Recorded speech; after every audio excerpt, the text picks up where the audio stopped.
France Inter. Les chroniques littorales. Vous nous conseillez un livre ce matin, José-Manuel Lamarque. Bonjour. Bonjour Mathilde Munoz. L'Atlas des vins insolites. Non, vous n'avez pas changé de rubrique. Il y a bien un rapport avec le monde maritime. Alors c'est vrai, il y a certains alcools du nord de l'Europe, comme l'aquavit par exemple.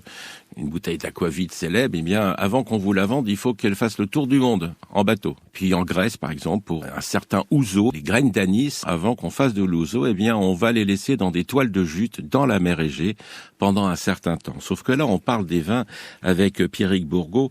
Dans ces vins insolites, Pierrick Bourgault, il y a d'abord les vins des naufrages. Et oui, tout à fait.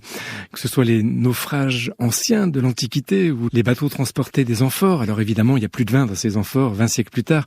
On trouve encore des traces, des tanins, des choses que les biologistes analysent. Et puis des naufrages plus récents où on a retrouvé des bouteilles de champagne qui étaient du champagne juglar par exemple, qui n'existe plus, qui au bout de 170 ans étaient encore consommables, tout à fait. Des bouteilles de vin aussi. Tout à fait.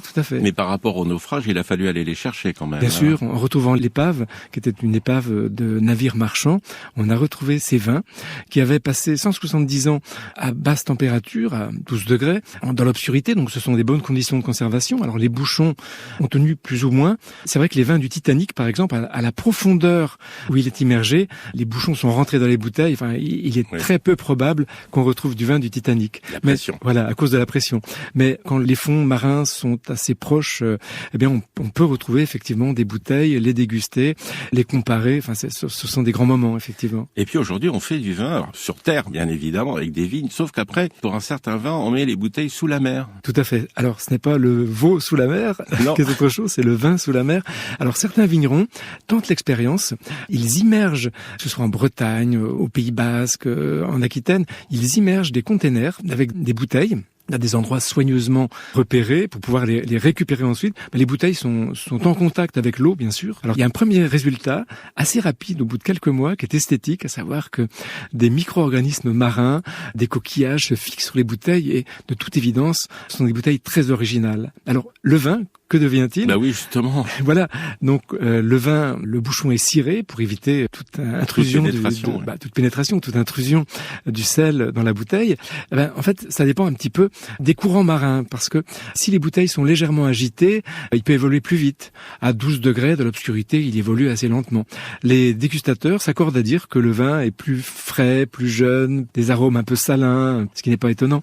Donc ça, c'est ces bouteilles qu'on retrouve. Beaucoup de gens l'ont fait. Alors ils vendent les deux bouteilles, la bouteille élevée en cave et puis la bouteille élevée sous la mer. Mais attention, est-ce que les marées ont une incidence ? Ça fait partie des mouvements marins. Alors si les courants marins l'agitent, il va évoluer plus vite. Mais il y a aussi une expérience encore plus intéressante, encore plus complète. C'est pas seulement mettre des bouteilles de vin déjà élaborées sur terre, c'est l'élaborer sous la mer. Emmanuel Poirmeur, au Pays Basque, immerge des cuves où se passe la fermentation. Donc on a une pression extérieure, celle de la mer, qui équilibre la pression intérieure de la fermentation.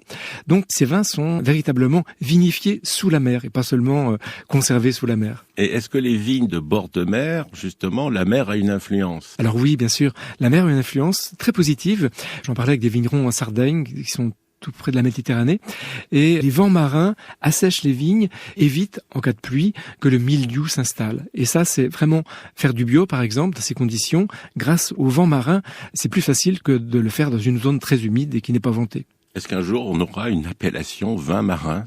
L'appellation d'origine, c'est lié à un lieu, c'est lié à un terroir, c'est lié à une transformation. Peut-être, oui, si on a des vignes maritimes avec un petit séjour ou une vinification sous la mer, peut-être. Merci à vous, Pierrick Bourgault. Merci. Atlas des vins insolites, c'est édité aux éditions Jonglaises. À demain, Mathilde Munoz. À demain, José-Manuel Lamarque.